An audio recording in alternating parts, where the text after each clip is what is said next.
Hello, everybody. Welcome back everyone. to another Indie Comics Talk. What's up, y'all? Happy Wednesday. Happy New Comic Book Day. It's a good day. It is. There's a lot of good indie books out today. Absolutely.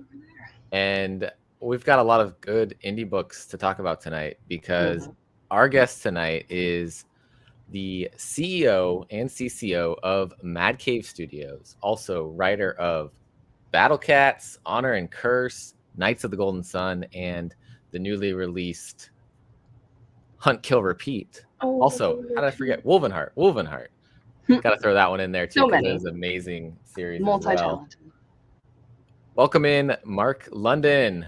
Yay! So hey excited guys. To talk with you tonight.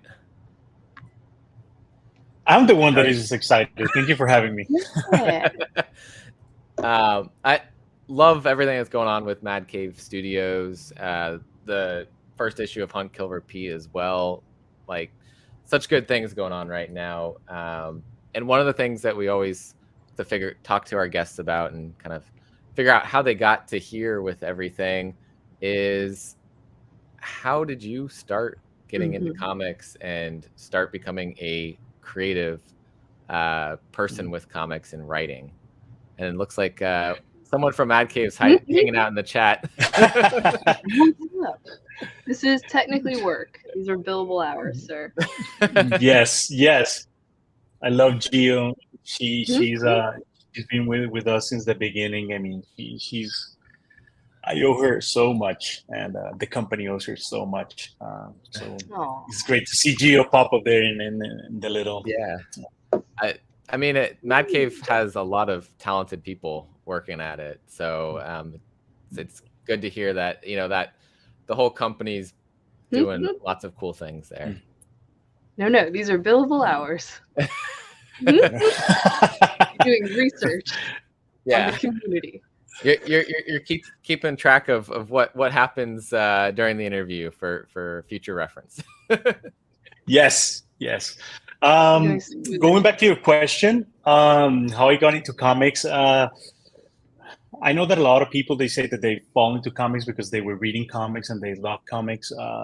For me, it was more, I think, first it was movies. It was storytelling at its core. I grew up in the 80s, and it was a beautiful time to be exposed to animation and big blockbuster movies. And obviously comics in the 80s were also amazing. So again, I think that it's a mixture of just storytelling at its core, but being able to tell stories through sequential art. I mean, it's just like, I think it struck a nerve, and it's been with me forever. But I enjoyed it as a hobby first. I was really, really passionate about it, being at the forefront of both things, not only as a collector, consumer, just a fan.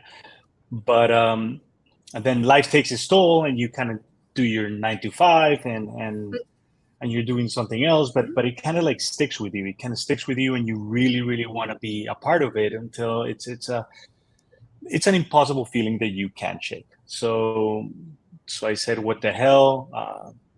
My beautiful wife at the time supported me, and she was like, well, if you're going to do it, do it. But it was supposed to be like something for me, that it was just, I could build like a website and just put up a few pages up. I invented Substack before Substack, in my head at least. So I wanted to do kind of like, okay, newsletters, and you stumbled upon like certain people that kind of like dig your shit and stuff. Yeah, I mean, it was just like, okay, fine. but as I started just like getting the ball rolling and trying to get a few of the ideas off the ground, and you start meeting like-minded people, such as Gio, that came very early on board, and we're like, okay, we need to try to make this work. Okay, how can we make this work? And we made all the mistakes in the book. I think that at this point, Of course. I've been playing with the idea of how to not start a publisher. That would be a blockbuster. It's a good By the comic. way, Probably. yeah, Don't I do think this. that There's a lot of things you did Yeah. wrong. exactly like, and then we sprinkling some sci-fi and some crazy stuff there, and we just make They it. can be like a manager of like some sort of starship or something. There you go. Yeah. And it's Yes. like how to not Love that run a idea. starship. Everything you do. Exactly. Secretly but- about. Secretly about comics. Yeah. But yeah, but I guess that one thing led to the other, and we started growing, and I think that we ended up meeting and getting on board the right people on the Mad Cave, and he's the best people to work with, and now I think that we come a long way. Very cool. That's awesome. I feel like the passion behind creating comics is really what makes Mad Cave Comics really good. It's not that you guys are putting out comics that are just to, like, all right, we want to publish, we want to put everything I feel out. like they're all unique. Like it's Yeah. you're not gonna get this, especially not at Marvel or DC, but it's all really unique stuff. Like just a little bit left of what you think your center is. Like, okay, it's sci-fi, but not really, but technically, but also kind of not political. Okay. A little bit, It's a story about the gods, but not entirely a story about the gods. It's about wizards, but also not, but kind of. Actually, I think that our publisher, Chris Fernandez, he described it a very long time ago in the best possible way, and the way that we approach our stories is kind of like when you're a child and you have like a toy box, and you open that toy box and you kind of like see like all the different experiences that you had growing up, and it's like all the things that you have in a toy box. So for example, like you're saying, okay, hunt, kill, repeat, okay, it's the gods, but it's not. Okay, you have monomyth, okay, it's magic, but it's not. So all those little things, and you can see that sprinkled all over Matt Cave's roster of IPs, which is stuff that we know very well, but we also had a slogan when we started. It was like comics with a mad twist. So we kind of like put our spin on things, and so make the familiar like unfamiliar, or that it's going to surprise you. So something relatable, something that you feel like, okay, this is comfort food. Like I know this, but I've read this story a million times, but it's not, because it's kind of like had a fresh take on it. So that's what we try to do with our IPs and our stories. I feel like you guys subvert the tropes well. Yeah. Like the things that you expect everything to happen. It's like, well, thank you. I mean, we try hard. Reading Battlecats, it's like you're getting a little bit of Dungeons and Dragons here. We've got like the different classes of characters going on, and but then it like you don't also. It's like a little bit of that, a little bit of Lord of the Rings, where you're fighting the big evil, and it's just, and then like I feel like thinking about this, and like you're saying 80s 90s, you think like Thundercats, you think of like all those like popular nostalgic kind of things, and that's what I felt reading through this. Or like Beckstar, you just made my day, Jeremy. Thank you. I thought Beckstar was just gonna be this like fun little sci-fi, like going on a treasure hunt. No, you made me feel things. No, exactly. Made me care, and then took that care away. Joe, come on. We've talked with Joe a few times on here about his books, and especially Beckstar is what got us like talking with him originally. Cool. And yeah, he's such a good writer. How dare he? I love Joe Corallo. If I could give him more books than Mad Cave, I mean, Joe is part of the family. I mean, we love Joe, and I don't know if you guys have checked his latest book with Mad Cave, Dahlia in the Dark. Have you guys checked Yeah. that one? Okay. Love it. Okay. I have a couple. I have not caught copies up, but I did somewhere read the around here. Highly recommended. Highly recommended. Yeah. Yeah. He's just again taking like the typical thing. You get that surface level, and then got something else going on here. But it's the fantasy. There's a lot of fantasy in Mad Cave books. It feels like a little bit of fantasy, a little bit of sci-fi, and those stories always speak to me more than like just a straight up like crime thriller thing. But Joe's story has a little bit of that going on in it as well. But it's the fantasy twist that connects better than just that straight up. And I feel like none crime. of them feel like they're mimicking or like getting too into each other's territory, or like they're not any. There's no two similar books like between like all the sci-fi you've done, all the fantasy you've done. Yeah, exactly. Let's spend some time talking about your new series, Hunt, Kill, Repeat, which is phenomenal. The first issue is not at all what I expected, even knowing what it was about. And I love that. So where did you come up with the idea to really talk about like humanity's, I guess, almost addiction to technology a little bit by bringing it into a story about the Greek gods? Well, I was playing around in my head the longest time about a revenge story, a very personal revenge story. And I walked into Chris Fernandez's office, and he's Mad Cave's publisher, but he's also the person that edits all my books now.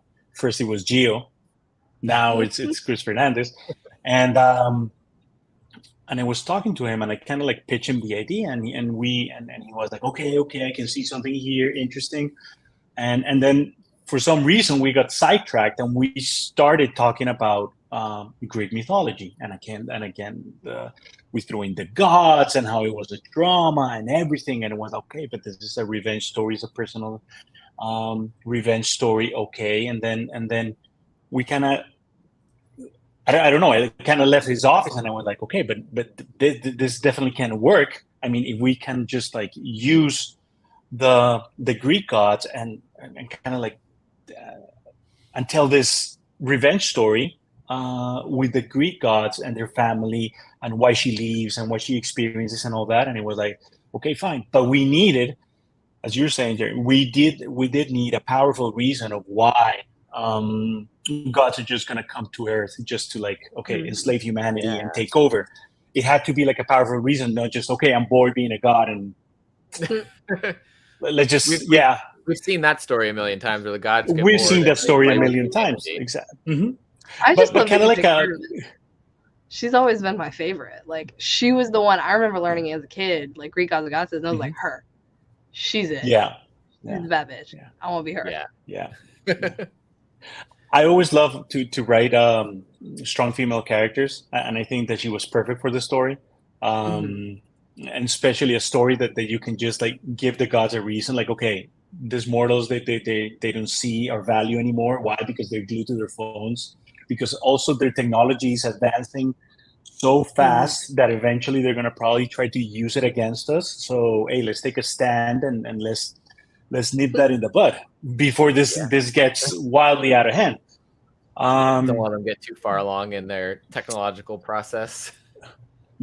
Exactly. But then Artemis, she, when they come down from Olympus and they had been living this godly life, being high and mighty and superior, and then Artemis kind of like, okay, we see the familiar trope that she falls in love with a human, or starts a relationship with a human, and then obviously her family doesn't like that idea very much, and they confront her with a horrible outcome, and that's where the story picks up. For those that haven't read the book, I don't want to spoil it too much, but it's just like we raise the stakes little by little, or with every page of the book.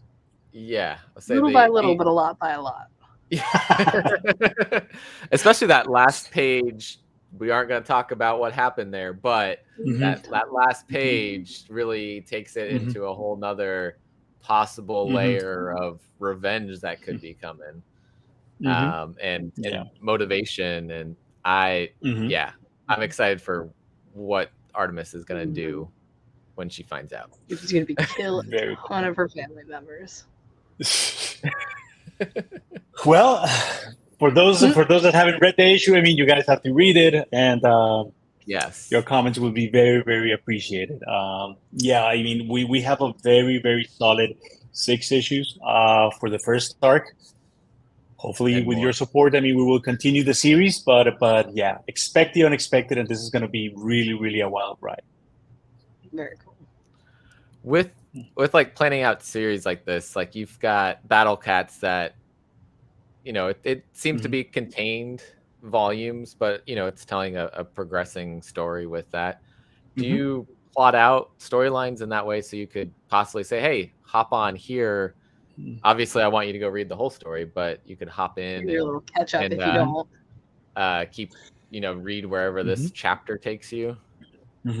Well, you know, that's a very good question, and Battlecats was written so long ago, also with my other series, and at that time, believe it or not, we're talking about 7 years ago, 8 years ago, when we started those series. 8 years ago, 7 years ago, we didn't have the problems that we're facing right now in terms of content and so much comic books being released every month. So now you have to be a little. So at first, I mean, when you just launch a comic 7 years ago, you can just like try to plan. Okay, this is going to be an ongoing series, and hopefully, I mean, you could support it, and if you had the time. Rare you see something gets ongoing anymore. It's always just short miniseries. Exactly. So because again, the market is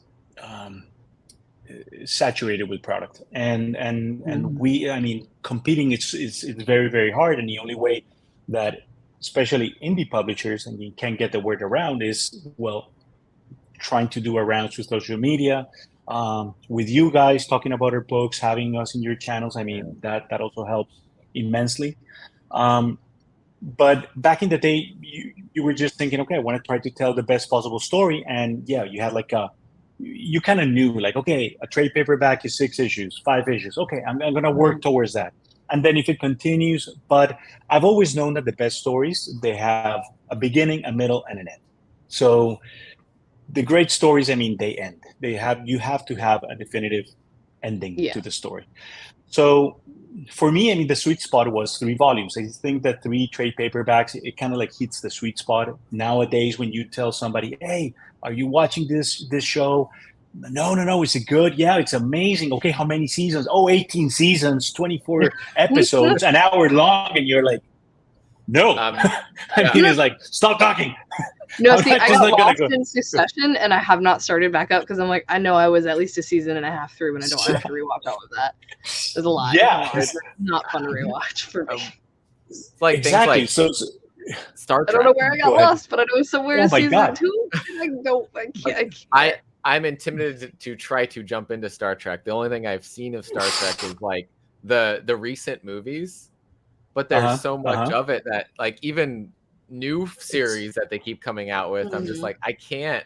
That's a rabbit hole. Well, hey, don't worry about it, because they're doing more movies again. I'll watch a movie. Yeah, there you go. Round right. Another one. I don't know what we're on. Plus, there's comics. It's just like, it's one of those properties. This is true, and there's like 4 ongoing Star Trek comics right now. Yeah, of course. I mean, let's talk about 3 ongoing new Superman series. Well, not ongoing, but there's new Superman series out this month. Yes, Steven. I love that comment. Matt Cave is about quality, not quantity. There I'm are not like speed reading anything that you guys put out. I'm not just like, all right, let me get through it so I can get the content. No. Yeah, I mean, no, there's like a couple publishers, you guys being one of the main ones there, that I feel like are about releasing just a handful of books a month, all quality books, and it's not about putting out big numbers of books. I see too many indie publishers that try to like extend too far. I can't keep up with what they're putting out because there's too much of it. Like unless you're Image, and Image, of course, Yes. they've got the name, they've got the recognition that's worldwide and easy to get to comic shops. It's like, Yep. unless you're Image, maybe Boom's got some of that too. Sure. Quality But is the key in reaching people on the stories and connecting that way. So you're absolutely right. But what I try to tell people sometimes, I mean, when they say like, okay, you guys have an indie publisher, or you're trying to launch or properly run an indie publisher, yeah, what about the Image? What about the Booms? What about the Dark Horse? Don't feel bad when you look at what those companies are doing, because I mean, you're competing with a 30-year-old company, a 25-year-old company. One of the big three. Like that's not a fair exactly. assessment. Exactly. So it's more like, hey, we're kind of just like doing our thing, trying to put out the best stories. We're the publisher first and foremost. I'm not gonna lie that when a comic book picks up and you see it, a movie's gonna be made of this comic book, or a TV show is gonna fantastic. When it kind of like transcends the medium and ends up being something else, sure, is more eyes on the publisher, more eyes on the IP, more eyes on the creators that work for those books. Fantastic. But you always have to keep your eye on the ball and just do it. I mean, what is it that we're doing? Okay, we're publishing comic books. Okay, so then we're going to try to give you guys the best possible comic books that you guys have seen. Yeah. The big 2.5. The big 2.5. I like that. Yeah, and that's like, that's where I like to focus on the smaller publishers anyways. Of course, there's like we were talking about beforehand, like I'm trying to move more to like trade paperback reading of the series from like Image and Boom, because they're not like, I don't know, say they're not at risk of not selling enough product to, keep their engines running. But I know there's publishers even smaller than you guys that maybe are putting 1 book out a month, and that financial support of buying their book every month, talking about their book, really goes a long way in keeping them going and putting out new stuff and awesome stories. So I mean, so many people we talk to on here, comics is not their full-time job, like even remotely. I might be the only one whose full-time job it is here. Yeah. And that extra bit maybe is enough to eventually get them, writing full-time, drawing full-time, getting to do that kind of stuff. Sure. And then that's how it should be. It should be like, again, if you want to take this career seriously, whether you're writing, whether you're drawing, coloring, lettering, sure, everything that you're doing is taking a step forward, and it's a stepping stone. So let's just say that you get picked up by the 2.5. So and then you become, I mean, more of a name. We've seen it happen. Yeah. David Pepose. We've seen it happen. Yeah. He would come on, talk about his indie comic, and he'd be like, I want to write these characters. I want to write Conan. And then he got to write Conan. For Marvel. He got to write the end of Conan at Marvel. Yeah, like it was I was like, well, holy crap. Manifest. That's fantastic. Yeah. And not even there, but for example, you were talking about Brubaker. Brubaker, still very fun to comics, but you see that he was writing episodes for this from Westworld. And you've seen Brian K. Vaughan, which also did episodes for Lost and I think The Dome, and he's still writing for big movies, but they still come back and do their comic book. But again, all these things can lead up to bigger and better things. But it's a journey. It's and it's not easy and it's hard. But look, I'm always going to be supportive, number one supporter of everybody that wants to break in and who wants to publish their own comic book. Hence, that's why we have a talent search every year with Mad Cave. One of our biggest titles, Nottingham, is actually written by 2 talent search winners. Yeah, and he's by far one of our most successful titles. So really need to get David on here because David's fantastic, and he's great. a new title coming from you guys. And he's the writer of Monomyth that you were actually one you have fond of. Yeah. Yeah, exactly. Like I said, I was like, "What's this?" Ooh, I need to see if my shop got that. Work. I want to read this. But yeah, no, he's fantastic writer. And then another talent search winner that you guys had, Damien Becton. I know he's got an issue of the Tales from Nottingham coming up soon. Correct. Yeah, exactly. I've had him on here. He's been kickstarting his comic, Worlds Away, and it's fantastic. I love to see like also the support of the other talent search winners on Twitter, like retweeting each other and like like cheering each other on. The comic community in general, everyone like is so supportive of everyone else. You know that like a lot of the interactions are very genuine, like across even just like the different publishers, the writers, and the artists. Yeah, I mean, it seems like though, like you guys are competing with other publishers, you're also like supporting the creators that you share amongst publishers. And so it's like, if you are doing well over at that publisher, that might also have you do well over at us, and we're all winning. Exactly. And you know that the comics, it's a fairly small industry. Circles, sure, they're bigger circles than comic books in other industries, but yeah, treat others how you want to be treated yourself, and again, just support the creators. Again, at the end of the day, whether it's your idea that comes first to the table, if you're a writer or you're an artist, then you're going to need either the artist or the writer to make it come to life. So it's a collaboration of sorts, and then it's always going to be a team effort, and you want your teammates, to succeed. Especially because if they blow up somewhere else, what you were saying, Jeremy, I mean, they will eventually come back to Matthew and be like, "Oh, you made a name for together." Yeah, and it's worth it. It's great when you're working with people that you like and enjoy working with, and that they produce quality work. So that's great.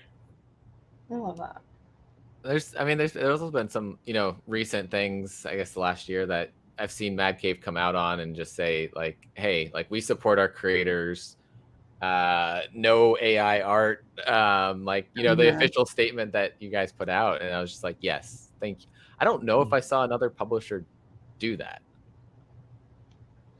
They might have actually been against it, but I don't know if any other publisher actually put a statement out and was really saying, hey, we're not doing this. This is not okay to our creators, that these AI systems are out there taking art from them and stealing it and creating new art. You're absolutely right. I mean, I can't talk for other publishers, but I mean, for us, it's a big red flag, and we made it clear that we're always going to support our creators, our human creators, and we don't want any artificial stuff, especially if you're taking stuff from somebody else. I mean, it's not right. It's not ethical. It's not the way that you do it. Especially, we know how hard it is to actually earn a living doing what we do. So we're not going to allow it, or we're not going to tolerate it. It's that simple. People have been busting their butts for many, many years learning the craft. So yeah. And not just copying and pasting a bunch of pictures. Exactly. I don't. Yeah. Feeding the algorithm. I want to go in a rage rampant here and be like, oh, but no. Yeah. Do it. It's fun. Yeah. No, I mean, with all of that, we've all had to put that out there and just be like, no, like not okay. There was a comic that was like, now they're getting sued. Oh yeah. Oh no, that was another one I'm thinking of. Though there was one like the Absolution of Man. There was one on Kickstarter that got, or somewhere else that got taken down for copyright problems because they were like, well, you didn't actually make this, so we can't legally sell this. Yep. And they got real mad about it. It's like, no. But you didn't make it. You also, I feel like, if I remember hearing correctly, some of those systems, you don't really own the art that you created. The art. And they can take your picture and use it in whatever they want to sell it for. Yeah. Exactly. It just creates it creates problems left and right, and no, I mean, we have other problems within the industry to start dealing with artificial intelligence. Yeah, I feel like we're heading into that like AI dystopian future right now. Like we're seeing the start of it. Snyder called it. Snyder called it. Yeah. Snyder called it. Yeah. I just saw like a thing today that said that they're making an AI that's creating websites and it's doing this and it's doing that. And it's like soon it's just going to take over the internet. And it's like, what are we doing? Please, sir, don't do that. We want humans creating things. Beautiful. Yes, I want to create with my fellow human. People write relatable stories. Right. Yeah. There's more heart in it when it's been made by somebody with a heart. Not all robots is great. Around the corner. Yeah, Mark guys gotta get Mark Russell over. Eagerly awaiting over the next to write with you guys. I love his humor. I love my Russell. Yeah. So good. So with Hunt Kill Repeat, of course, we've got our revenge story going on, and your covers are amazing also. Besides working with an amazing interior artist, we've got Ryan Kincaid doing these beautiful covers. The second cover, you see it at the back of this. It's just, I'll try not to show the final page while I do this. Let's see.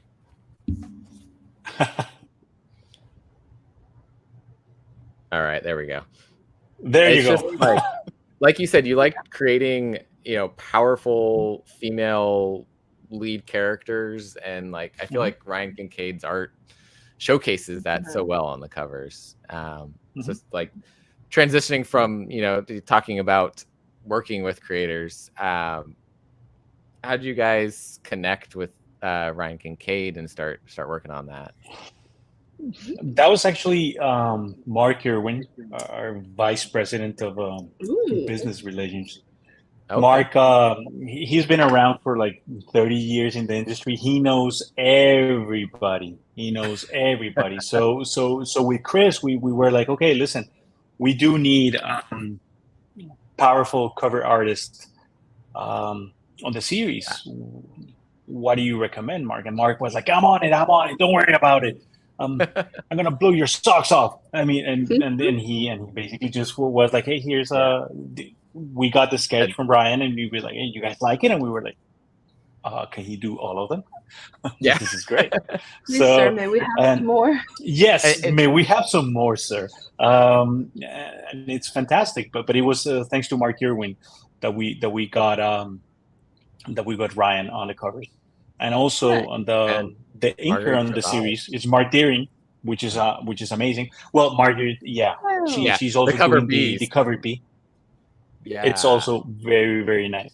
And that was also Mark Irwin who basically got in contact with those two amazing artists to produce the covers for the series.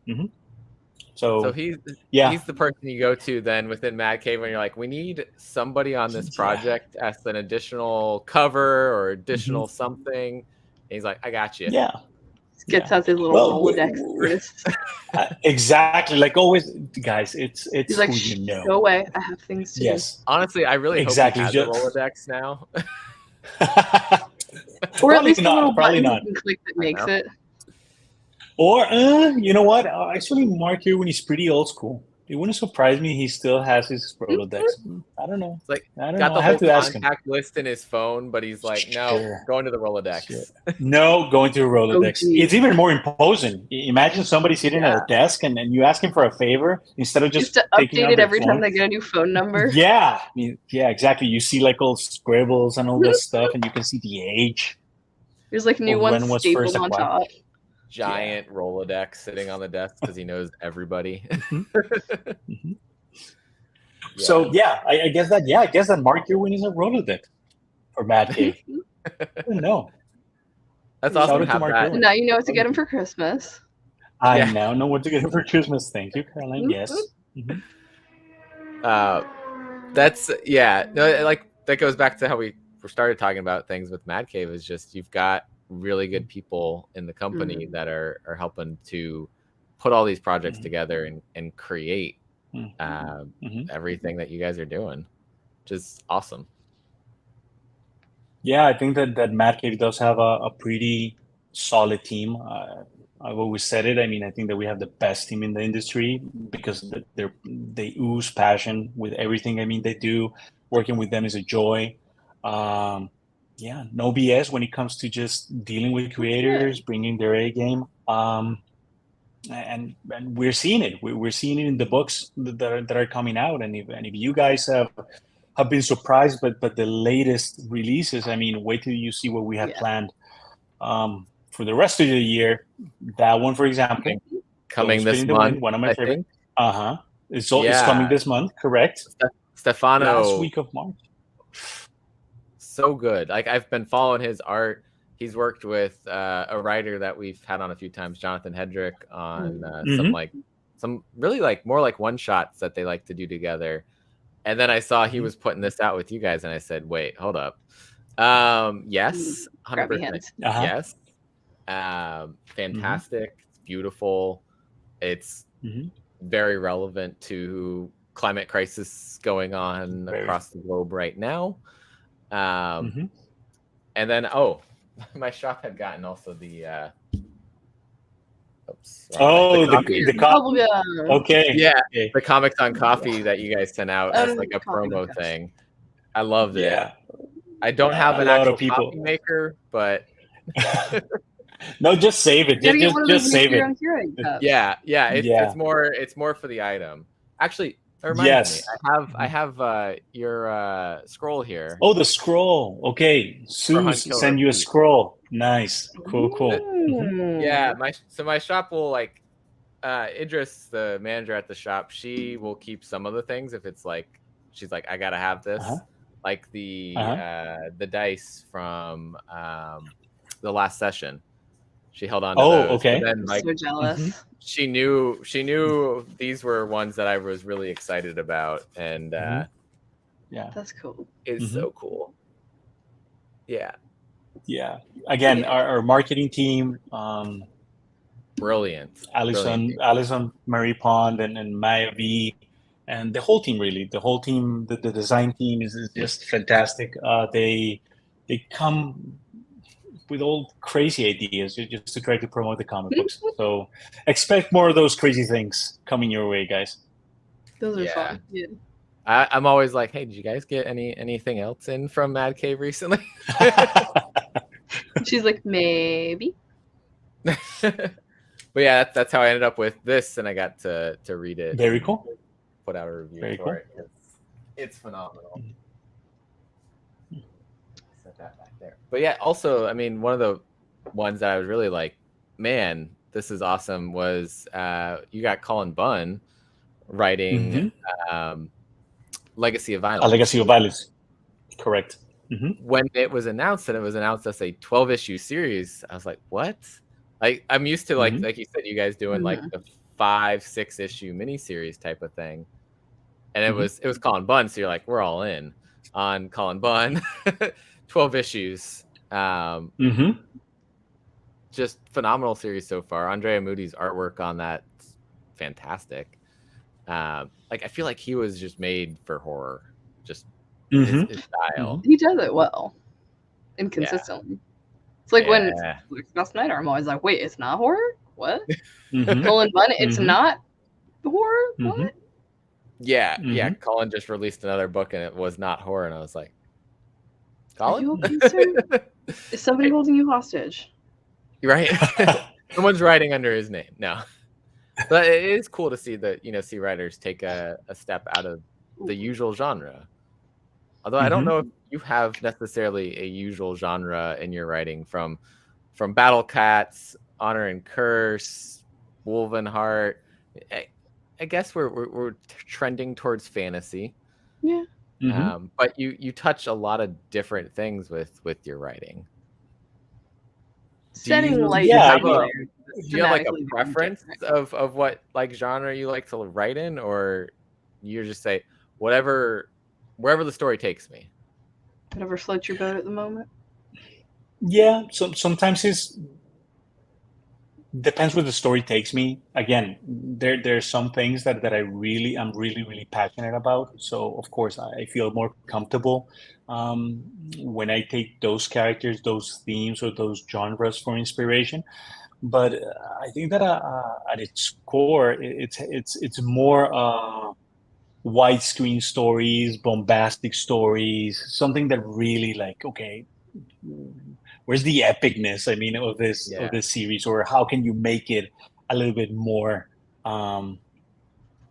epic? I know that word gets thrown around a lot, but it's really what I feel that is my job when I start writing a series. Is like, okay, I'm gonna try to give readers the best possible experience. I want you to feel something. I want you to, by that last page, that you're like, okay, where the hell is this gonna go from here? Shit, and you're like, okay. So I guess that it just depends. It just depends what I'm in the mood for. Again, when I just revisit stuff that I was really passionate about. What's in the I take a look at the toy box, inside the toy box, and I'll just pick That's a very different meaning to me. What's in the box? So what was in the toy box? Very different. What's in your toy box, Caroline? I mean, we need a separate podcast. What's in the box, man? Yeah, and also for Battlecats. Well, you actually mentioned something that it's weird, and I get that question a lot in conventions, or people sometimes DM me and be like, so you're a very hardcore fan of Thundercats, and I'm like, you know what? I love Thundercats, but actually coming up with this series, Thundercats, swear to God, never crossed my mind. It was nothing. It was more Lord of the Rings. It was more the D&D aspect. It was more role-playing games. It was more King Arthur, and then Knights of the Round Table. That loyalty that the king has with his men, women, people that are devoted to a higher cause, purpose, God, country, like all that kind of thing. Honor, justice, and then it was like, oh, I remember Thundercats growing up, and I'm like, no, that's not it. This is different. Yeah. What's funny is like Thundercats only came to my mind today after I've read Battlecats, like not while I was reading it. I did not think of Thundercats at all. And then I was talking with Idris from my shop, and suddenly I was like, yeah, maybe. Like we were talking about it, she's like, oh yeah, we have it at the shop, and then she went and looked, and they didn't have it on the shelf. And I was like, well, maybe you're thinking like Thundercats, or I was like trying to figure out what she could have been thinking of, because she was very sure it was there. Maybe it's there and it's in another corner of the shop, and who knows? It could have sold. Yeah. Yeah, I mean, but I was trying to figure out with those three. Yeah. But that was the only thing I could come to mind. I was thinking like that she could have been like thinking of comic wise, because comic wise it's pretty unique. It is its own thing. And you know what, some I'm not going to say like some of its selling points, but people, for example, when I see them walking at conventions, or where we're signing at a store or something, and then people actually just like grab it, I can see the depending on their age, I know exactly what he or she is thinking in terms of like, oh, you're thinking about Thundercats, right? And you were like, yeah, it's not Thundercats. No, okay, but still, I want to read it. What is it? Because it taps to that nostalgia in a sense of what they remember from Thundercats back in the age. So, hey, I think that he has helped us. It's like a reboot that's not done completely the same, exactly the same. Yeah. Something. Yes, I mean, we don't want sometimes the same you're passionate. We don't want the same thing exactly, but sometimes, I mean, you're passionate enough. You're passionate about a certain project, and you want to put it out there, and then it gets like, oh yeah, like, oh, so what is your story about? Pitch it to me, and then you pitch and be like, oh, that's Goonies, right? I mean, no, but okay. If you like Goonies and this appeals to Yeah. you, okay, it's Goonies. So, Yeah. but a lot of That's people, they just like tap into what they like. Yeah. Hey, if That it is, fits, that is it kind of a fits, good right? way to also get like comparative things, like just telling people about the project. It's like, what do you think of? Yeah. And it's like, Sure. oh, I use that for recommendations at the shop. I'm like, what are you watching or reading right now? Because if I have a gist of the things you enjoy, we can go from there. yeah. Do you like detective? Do you like sci-fi? Do you like murders in space? Or do you like happiness in space? Do you hate space? Exactly. Or do you Exactly. like revenge Exactly. on the gods? Mhm. Or you like Do you like Revenge of the magic, but Gods, not yeah. quite magic, but real world tangibility? Exactly. Do you like saving planet Earth? Yes, don't spit in the wind is your cup Yeah. of coffee, literally. But Yeah. but yeah, you kind of you kind of like nowadays that's where you see like something that we use because it's try to like it makes our job easier. Is that for example when people have asked us like, okay, hunt kill repeat, what is it about? And you don't want to go into the spiel, but you kind of go into your elevator pitch. You go like, Yeah. okay, it's Kill Bill, John Wick meets Clash of the Titans. Oh, Yeah. okay. I like John Wick. You said John Wick. I was hate like, Clash of okay. the Titans, but okay. I like Kill Bill. I hate Kill Bill. So it depends. But again, you kind of like put them like into a little bit of of of sense of what the story is and those of self. And Murder in but Space. yeah, So you're Steven gonna likes Murder love in Space. Carmen Yes, Line. Carmen Line. Carmen Line is for Steven, I'm sure. Yes, 100%. Pick up graphic novel releasing end of the month, March 29th, I think. I think After that next? one is. I think that's the email I got 29. today. Said it I released just looked at the today. back for the first time ever. It's a really great back cover, but I just looked at it for the first time ever. I was like, what? That's great. Yeah. I think it's Shit. today at like Barnes and Noble, like Simon and Schuster, all that stuff is what the email I saw today. Yes. Mm-hmm. And then March 29th for comic shops. Correct. You're absolutely right. I actually read my email for once. What? And I don't do that. thank you for that. Sometimes I get the I get like the emails from publishers, then I'm just like, I'll look at this later. We'll And deal then with this there's one. suddenly 3 weeks of them from the publisher, and I'm like, Mm-hmm. all right, I got to do this now. But that one came in Mhm. today. Hey, Steven got the advanced copy too. Woo. Nice. Okay.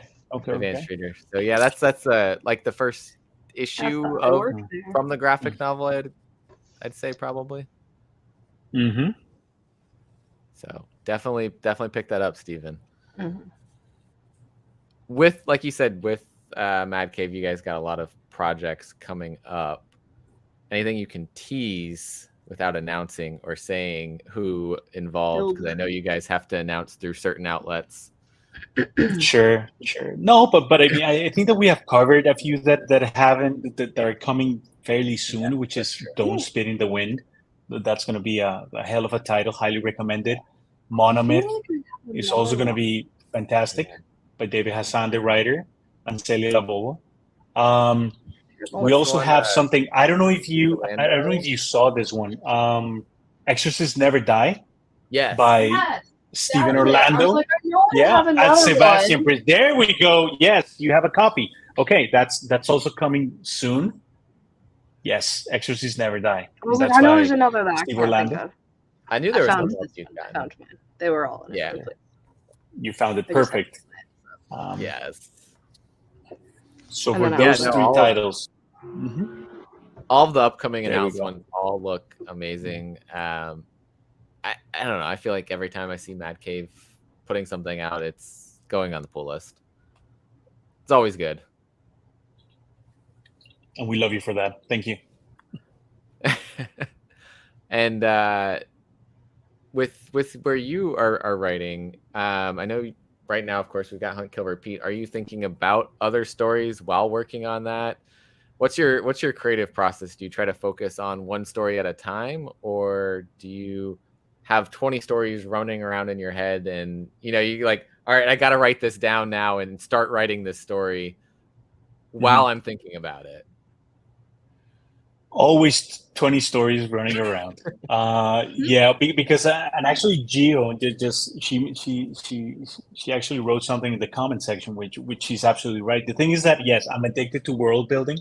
So world building at its core is My favorite. it's really what gets me going. So always Okay. trying to think of how can you build, I mean, the next world or the next IP. So and you're always having more fun creating the next thing.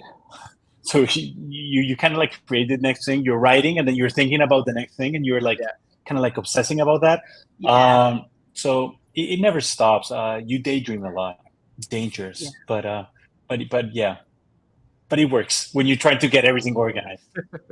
See, I'm good at big idea, general concept. I'm not good at small day to day. So like world building, I love. It's my favorite thing. I can come up with like scenarios, 10 out of 10. Mhm. What people are doing, Mhm. 0 out of 10. Would not recommend. I get it. Because I I get am it. not paying Yeah. attention most of the time.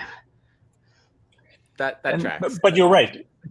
But you're right. I mean, it has to be, but it has to be a process. It has to be like your own process, and you have to find. I mean, what you enjoy and when you feel comfortable with.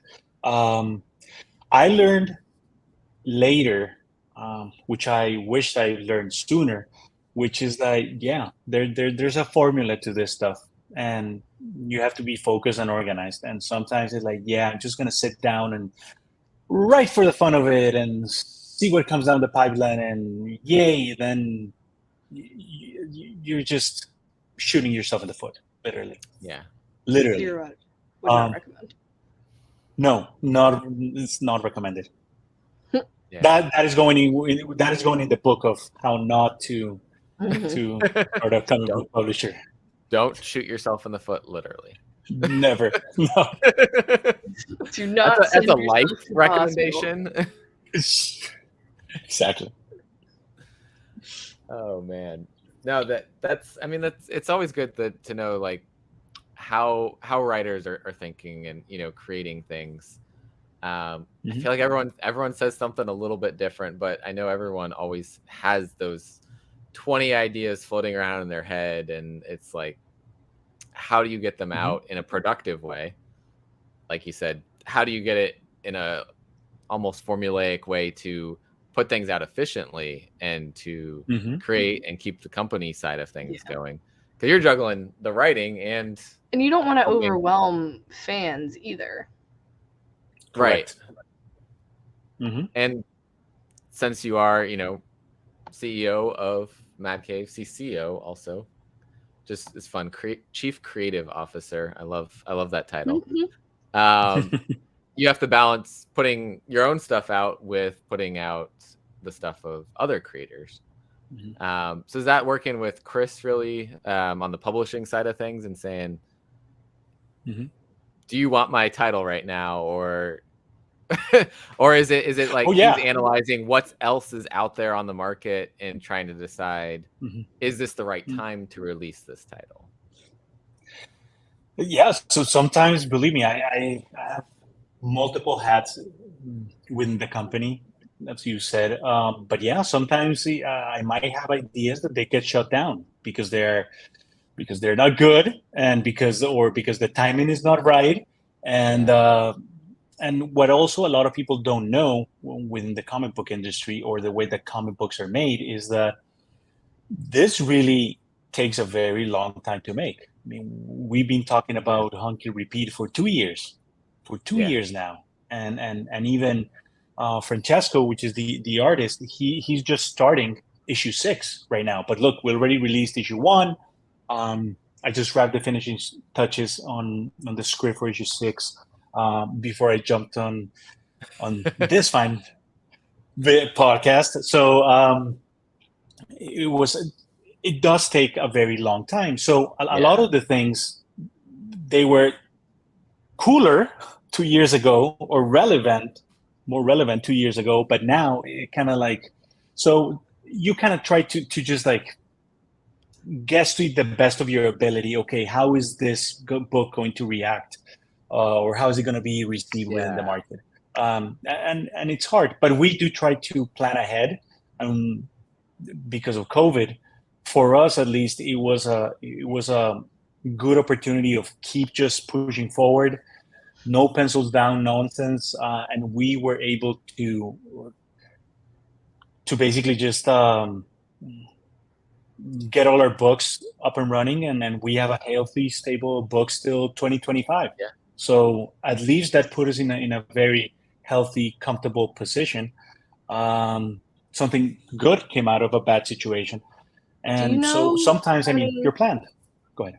Do you know how many you guys are publishing per month on average? I know probably some are more, some are less. Yeah, well, right now, I mean, we're kind of starting the 2 books per month. We're really going into that territory now. It's probably going to start becoming a little bit more, but also because we have the other imprints. We have Maverick for the young adult crowd, and we have Paper Cuts for the middle grade line. So all those things, well, each imprint is just going to be its own thing. But I say Then that I have hopefully another thing from you guys, eventually. and I didn't even realize it was from you guys. It's small and purple. Paper planes. It's small paper planes. Oh, that's Yes. for Maverick. There we go. Yeah, Yes. small and purple. I didn't realize that was you on guys. on my NetGalley shelf. I have that to check out. Yep. Let me show it. It will be read and looked at soon. And we're speaking about. I didn't realize That's it was the you guys one. because it Yes. didn't say Mad Cave. Where is it? There. Yeah. Focus. Yeah. It's not going to focus. That's our Maverick. That's our Maverick imprint. Yeah.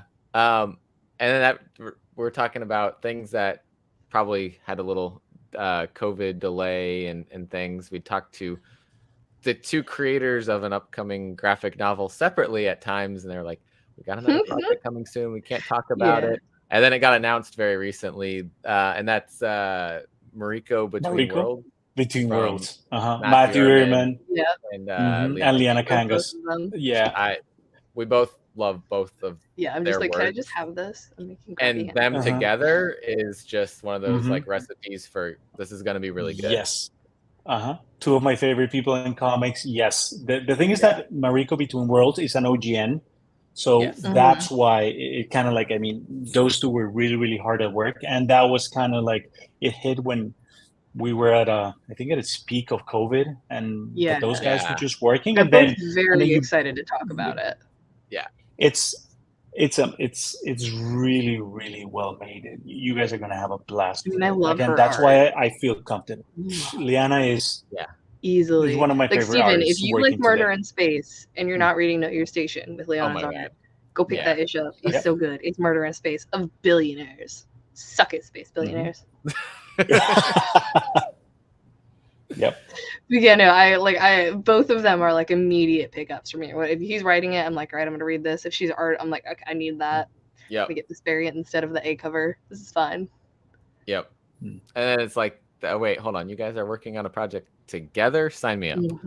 But yeah, original graphic novel, which that's then the second, because Carmen Line is the first, right? Exactly. Good. So is that a new thing that Mad Cave's working towards, is doing more straight to graphic novel, or just trying to find that balance between the 2? Just trying to find that balance. And sometimes, I mean, people vote with their wallet. It just depends. Okay, look, I have a mini series. This is it's a 6-issue mini.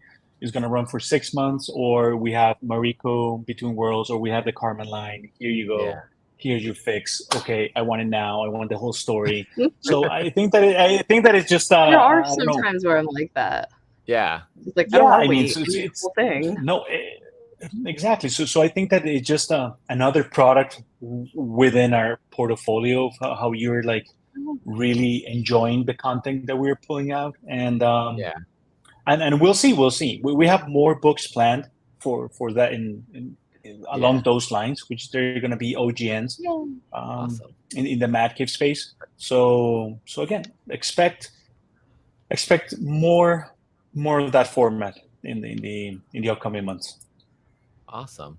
I'm excited. And I feel like you guys have established yourself enough as a quality, like we talked about earlier, quality over quantity, versus when you see a graphic novel come out, sometimes like, I even want to say Dark Horse, like they put out so much stuff that I don't always Very know. easy to miss things. Very easy to miss. But also, I never know if it's going to be a good one or not coming out from them. Versus you guys, I'm like, yeah, 100%. This is, if it's coming from you guys, it's going to be good. So I'm more willing to say, yeah, $15, $20, whatever the cost of a graphic novel is. Great. I'll put that in versus, when people are unsure about a series, they buy one issue and then they say, no, I don't like the series. It's fine. It's like $4 or $5 versus graphic novel. They may feel it's a bigger risk versus reward, I guess. But it feels pretty safe to say, if it's coming from you guys, you're going to enjoy it. You're describing my day today. Everything that goes through my head. Okay, do we just do we do that? I mean, what is it gonna say? What is it? But it's like, but yeah, you're right on the money. I mean, that's really the dilemma. That's really. But again, at our core is we want to try to publish. I mean, quality stories that eventually will be above the norm of what you guys deserve. Because that's really how we see it. Well, I want to keep you all night, so we can wrap up here. Thank you for coming on and talking about everything. All of your I love getting to books. see the other perspective, like not necessarily the artistic creative team, but the guy in charge who actually has to think about everyone else instead of just the books. But again, that's only possible because of all the wonderful team that we have in place at Mad Cave. Believe me, I wouldn't been able to do the writing part or also the CEO part if I didn't have the team that Mad Cave actually has. So it's good that you like everyone you work with. But yeah, that's good. That's good, right? Yeah, it's the ideals. Yeah, shout out to the entire Mad Cave team and Gio, who's been watching. I'm not sure if Gio is still here or not, but. Where can people find you and follow along with your books and things Mad Cave is doing? Well, you can check us out at our website, madcavestudios.com. We're everywhere in social media. Pick your poison: Twitter, Instagram, Facebook. Yes, TikTok, YouTube, LinkedIn. There's Gio. Okay, and but the best way to keep track of everything Mad Cave is just subscribe to our newsletter. Just go to our website, and you will just get a weekly email, just like letting you guys know where we're up to, where we're hard up. Maybe backwards, hard at work. Isn't it? Yeah. Well, yeah, a little bit. It was a little blurry. Don't worry about it. Also in the chat was Miguel Zapata. Miguel Zapata is actually our lead designer. Awesome! And he's the one. He's the mastermind behind most of those beautiful trade dresses and logos and everything that you guys see. And he's also a fantastic letter and cover artist. He's got actually the ECC Emerald City exclusive variant for Hunky Repeat is Miguel's. And also, I think that he's working on one for A Legacy of Violence. And he's done a bunch for Nottingham. So shout out to Miguel and his creative and artistic skills. Yeah. It just reminded me, I was going to say, Mad Cave is going to be at MegaCon? Yes. I think what I saw. We'll be there. Are you going to be there? I'm going to do my best to be there. I'm going to be. Are you guys going to be there? I will be there on Saturday and Sunday. Perfect. So I'm flying Friday to go to MegaCon. So I will definitely stop by Mad Cave. Europe in April, so I'm not taking any vacation.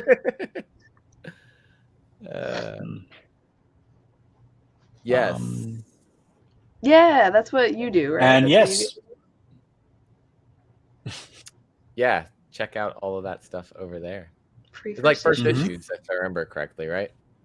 Yeah. Thank you for pointing that out, Gio. If you guys go to our website, I mean, we have free issues for you guys to get to know some of the series. See if you find something that you guys like. So that's at our website. some trades from the website and dive Yes. into the stories, or if you're going to be at MegaCon, go get some in person. Yes. And go read Hunt, Kill, Repeat, coming out. Issue 2 is very soon. And thanks again, Mark, for coming on. Thanks everybody who's been watching tonight. Really appreciate you all. Run through real quick.